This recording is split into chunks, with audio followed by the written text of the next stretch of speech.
Bonsoir à tous, bienvenue sur MyTV Caraïbes à la une de l'actualité du 26 avril 2022.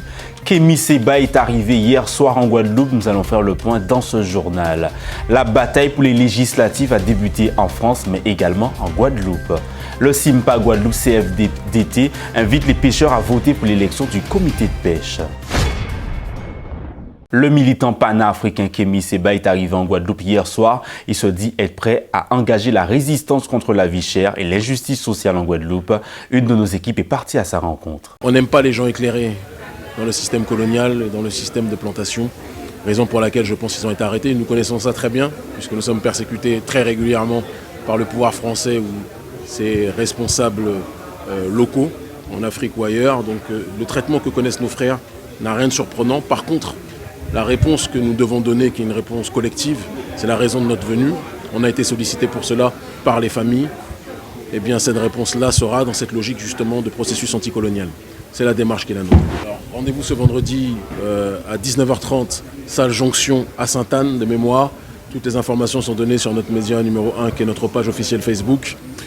Et nous attendons la population nombreuse, d'accord, parce que ça sera une réunion, une concertation pour une réponse collective vis-à-vis des problèmes collectifs que nos populations rencontrent. Et j'insiste en disant une chose, que le peuple guadeloupéen ne pense pas que le traitement qu'il subit est un traitement qui lui est uniquement attribué. C'est un traitement qui est attribué à toutes nos populations qui subissent le processus colonial, et donc que le peuple guadeloupéen ne se sente pas seul. Nous sommes avec lui. Notre ONG est venue par ses propres moyens, d'accord. On n'a pas énormément de ressources, contrairement à ce que j'entends par-ci par-là. On n'a rien à gagner ni à vendre.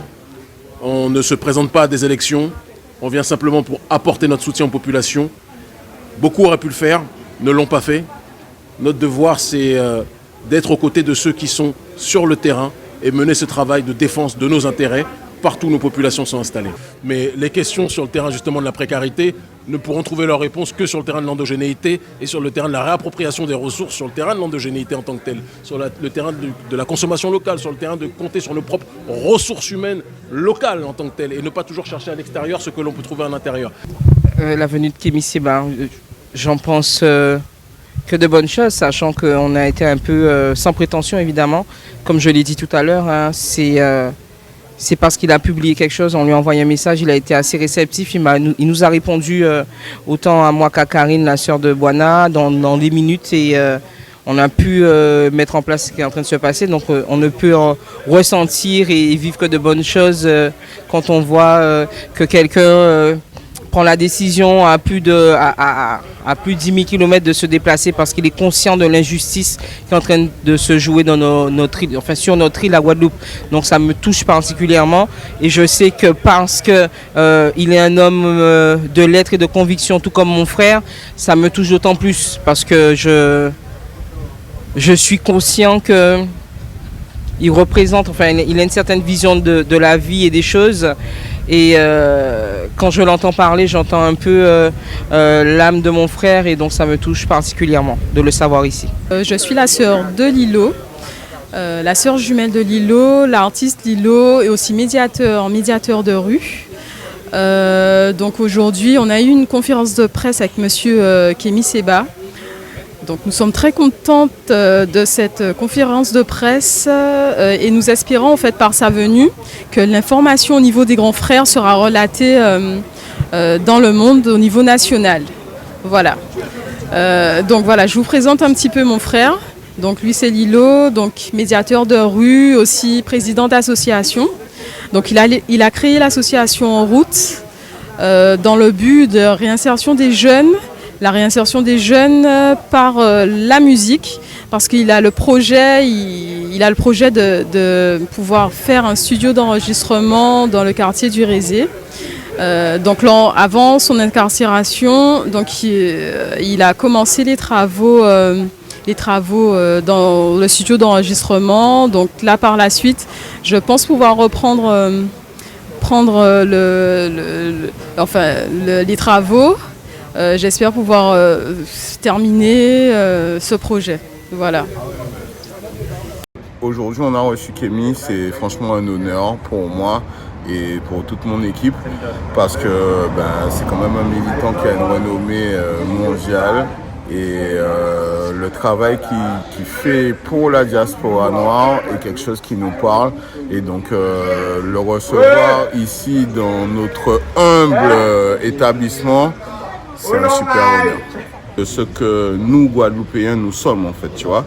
Donc ça me paraissait normal pour rester dans le droit fil de ce qu'on fait depuis toujours, de recevoir frère là, mon frère, tu vois. Donc de bailler un côté où il peut exprimer, de profiter de la petite notoriété que nous avons pour le mettre en lumière en même temps, tu vois, et faire en sorte que de plus en plus, ou en tout cas de plus en plus de gens et surtout de Guadeloupéens s'interrogent et s'intéressent à la situation de ces Pagnas-là, quoi. La bataille pour les législatives du 12 et 19 juin a débuté en France métropolitaine, mais également dans les départements d'outre-mer, dont en Guadeloupe, où la France Insoumise prépare cette grande bataille.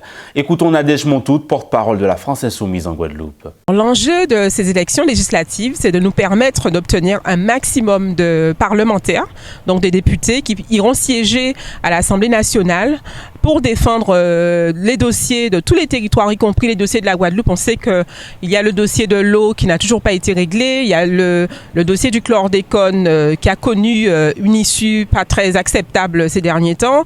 Donc nous voulons permettre vraiment à la France Insoumise et à l'Union populaire d'obtenir un maximum de sièges, donc une majorité de députés, d'une part pour pouvoir peser dans les débats parlementaires, mais aussi pour que notre chef de file, Jean-Luc Mélenchon, comme il le souhaite, pour qu'il obtienne en fait le poste de Premier ministre, de manière à pouvoir mettre en pratique notre programme L'avenir en commun. Le SIMPA CFDT appelle les marins-pêcheurs à aller voter. Ils ont pu constater que certains marins-pêcheurs, patrons et salariés n'ont pas reçu leur matériel complet de vote par correspondance pour les élections professionnelles au comité régional des pêches maritimes Guadeloupe. Ils leur demandent de se rapprocher de la direction de la mer à Jarry afin de procéder au vote sur place. Écoutons Thierry Attil, le secrétaire général du syndicat Guadeloupe UR CFDT. Ce matin particulièrement, j'attire l'attention à tous les marins-pêcheurs professionnels ainsi que les salariés, patrons salariés, concernant le fait aujourd'hui que nous n'avons pas encore reçu le matériel de vote complètement concernant ces votes prévus demain, mercredi 27 à 8 h. C'est déplorable de dénoncer aujourd'hui que les affaires maritimes n'ont pas reçu, soi-disant à temps, et n'ont pas envoyé surtout à temps les matériels de vote au niveau des domiciles des marins-pêcheurs. Aujourd'hui, les patrons salariés n'ont pas ce matériel de vote complet en plus, qu'apparemment ces enveloppes sont normalement, ils devaient recevoir 3 listes, à savoir 3 professions de foi, 3 bulletins de vote, ainsi que des enveloppes. Et malheureusement, nous constatons que c'est que la liste de l'UMPG, il ne faut pas peur de le dire, qui sont complets dans ces listes. Et la liste de la CGT Marin ainsi que de la liste de le SIMPA Guadeloupe, nous-mêmes, nous ne sommes pas reçus correctement dans ces enveloppes. La Désirade, le constat est fait, Marie-Galante, ainsi que la Guadeloupe, ainsi que tous les îles de dépendance. Et c'est malheureux de dire, et aujourd'hui nous demandons à tous les marins-pêcheurs de se rapprocher demain matin pour voter massivement pour le changement, bien sûr, mais aussi pour faire valoir leur droit de dire que s'ils sont d'accord, s'ils ne sont pas d'accord avec le fonctionnement du comité des pêches qui est en place actuellement. En ce moment, je me trouve devant le bureau des affaires maritimes, la direction de la mer. Pourquoi? Parce qu'ils ont encore envoyé un courrier aux demandeurs de liste qui doivent rapporter du matériel de vote pour le vote sur place. Or que depuis 2 mois, ce matériel de vote a été validé. Et aujourd'hui, on nous dit qu'il manque des enveloppes, il manque plutôt des bulletins de vote ainsi que des professions de foi. Alors comment on peut avoir 600 patrons embarqués? Je parle de 600 patrons embarqués. Et nous avons donné plus de 700 matériels de vote et il en manque. Alors nous avons quand même fait le nécessaire de répondre à ce mail de monsieur le responsable des élections, là, à la personne d'un fonctionnaire de l'État de la direction de la mer qui se connaît très bien. Et nous avons répondu à cette demande. Nous espérons que demain les choses se dérouleront dans les bonnes conditions. Bien qu'aujourd'hui il est un peu tard pour un marin-pêcheur de voter par correspondance. Et nous savons que beaucoup de marins-pêcheurs sont engagés, sont en mer en ce moment. Alors vous comprenez bien que s'ils sont en mer, s'ils n'ont pas envoyé leur bulletin de vote par correspondance, voire hier, voire vendredi dernier, pour que ça arrive aujourd'hui, demain, midi, c'est plus la peine. Alors voilà encore une situation déplorable que nous dénonçons concernant ces élections, comme à l'accoutumée sur ce territoire français. Les personnels soignants de la clinique de Choisy au Gosier continuent le mouvement de grève, toujours contre l'obligation vaccinale et le pass sanitaire.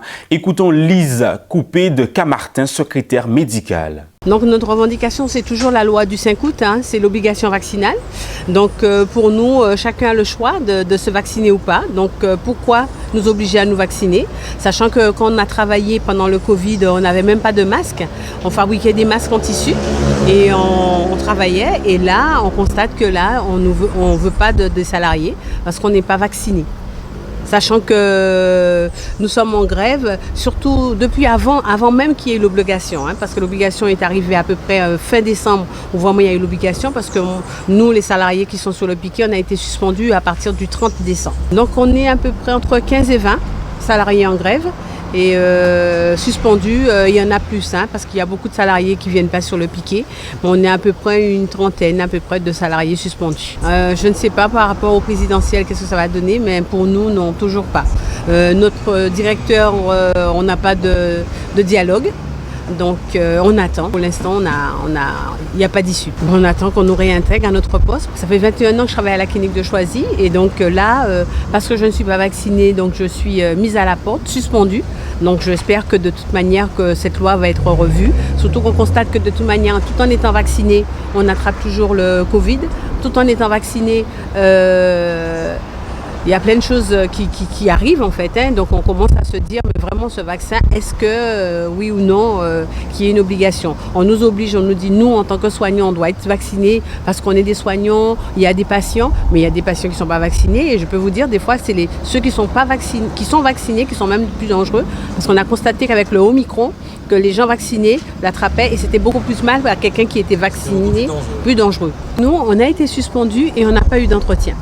Voilà, donc déjà pour nous parler de reconversion et tout ça, on n'a pas eu de notre entretien, donc déjà il y a beaucoup de choses qui ne sont pas faites dans les normes et dans la légalité parce qu'en étant suspendu, on devait nous rencontrer, avoir un entretien, nous proposer des choses, ça n'a pas été fait, donc on attend. En tir, l'équipe de Guadeloupe part prochainement aux qualifications du Panaméricain 2023. Ils devront se rendre en Colombie le 5 mai afin de représenter les Guadeloupéens lors de cette compétition. Donc Marie-Jimmy, représentant de l'équipe de Guadeloupe qui va aux qualifications du Panaméricain pour 2023.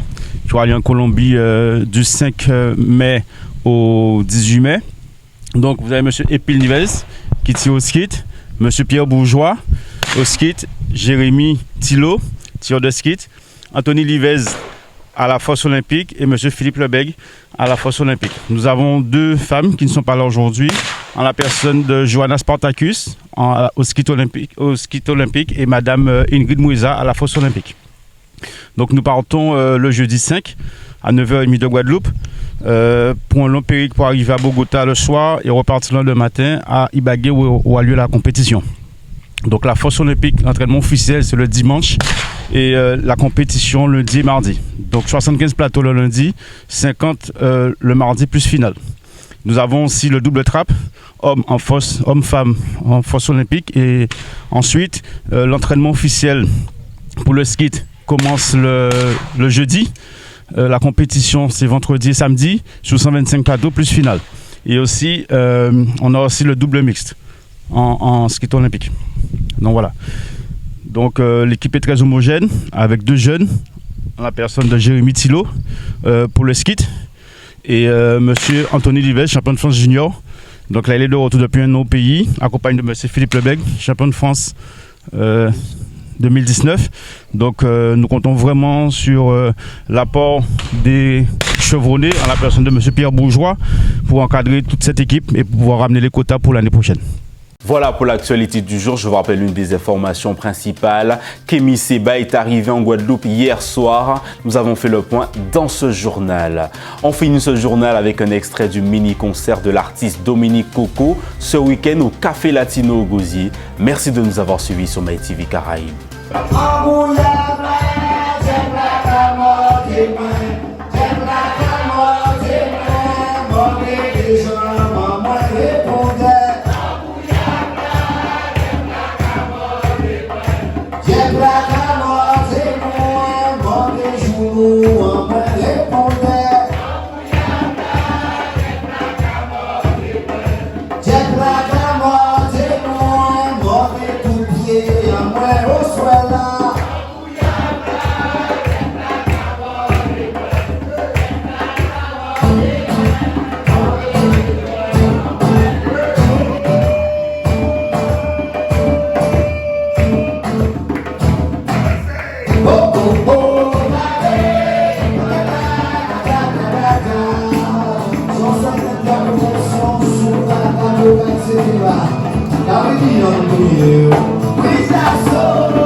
Baby.